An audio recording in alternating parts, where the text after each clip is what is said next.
The Notre-Dame Basilica is in the middle of Paris, quite literally so. It stands on an island in the middle of the River Seine.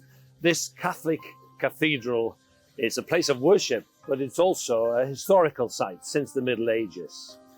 It's a place of worship, and it's dedicated to the Virgin Mary, the Mother of Christ, and it's attracted pilgrims and people for 800 years. Now, French official figures say that between 12 and 14 million people come here annually. It is one of Europe's most celebrated sites, or at least it was, before a fire 5 years ago, and since then, the cathedral has been closed to the public. Since then, scaffolding has surrounded the church as renovation work is carried out. But gradually, the French Gothic architecture is being revealed again.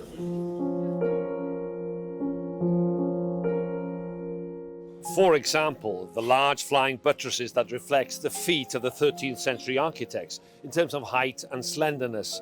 Usually, flying buttresses have two flights separated by a support point, but here there's a single flight spanning over the aisles. The building work began in the mid-12th century and carried on for up to 200 years.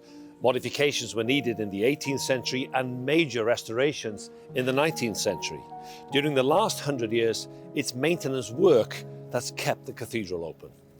Standing above the Seine, it's hard to miss it. The two towers are 69 meters high. The spire at the back is 96 meters. The cathedral is 128 meters in length and 48 meters wide. And when it's open, you'll have to climb up 387 steps to reach the top of the towers. The Notre-Dame was closed after a devastating fire that began near the roof after 6 in the evening on the 15th of April in 2019. By the time around 400 firefighters had arrived to extinguish the flames that was blazing for 15 hours, the cathedral's wooden spire had collapsed and most of the roof had been destroyed. The upper walls were severely damaged, but more extensive damage to the interior was prevented by the vaulted stone ceiling inside the cathedral, and that contained debris from the burning roof. Many works of art and religious relics inside were moved away to safety. Some were damaged by smoke, and some of the exterior art has also been destroyed. According to the investigators, in 2020, they said that the fire may have been started by either a cigarette or a short circuit in the electrical system. More than $900 million has been donated from people in 150 countries to rebuild the cathedral. In October, the French culture minister, Rachida Dati, caused some controversy. She said in an article in French newspapers that visitors here should pay €5 each to enter the church once it's been reopened. And she argued that that could raise up to $18 million that would pay for the upkeep of the cathedral. I think it's very inexpensive. I think it should be twice as much. They've done an amazing job putting this thing back together. And what about this feeling that nobody really should pay to go into a church, a place of worship?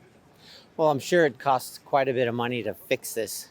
And this is really, I think, just paying for the fixing of the building. I would say that it's worth it. I don't think so, because like for me, for a tourist, it's better that it doesn't cost something. And it's, I think, a cultural thing. It should be open for everybody. So. And should be free? Yeah, free. If you had a choice, would you pay or not? I would pay because, for example, now it's they are rebuilding, so somehow we need resources to rebuild the church. So I would. No, I would not pay because I will talk with the guide to tell him that I'm not going to visit, but I'm going to pray. Personally, I don't go to church, so I'm not concerned about it, so I can see it more as a monument, and I can understand that we have to pay. But, well, it's only €5. Why not? Long queues are expected when it reopens in mid-December. Almost 40,000 visitors are expected every single day. There will be a special mass and several services, and then a reopening program that will run throughout 2025.